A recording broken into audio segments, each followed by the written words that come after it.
This is the Lone Crater YouTube. We hope this video helps. You start by setting up deliberately. Take a neutral, two-handed grip and create V-shapes that point toward your right shoulder. Place the ball just 1/4 inside your left heel on a medium tee height and tilt your spine slightly away from the target.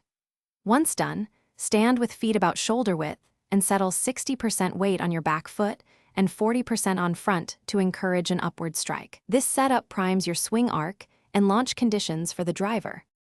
You pull the club in a one-piece takeaway, keeping the club head low for the first 2 feet to establish a wide arc.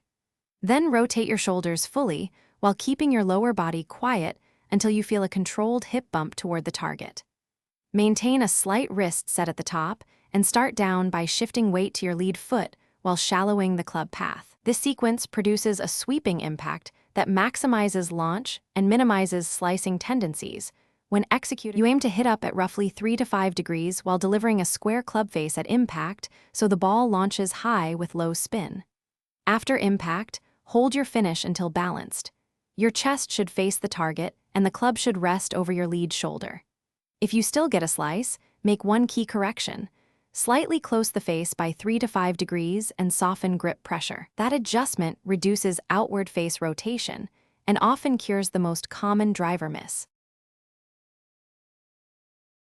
Thanks for watching.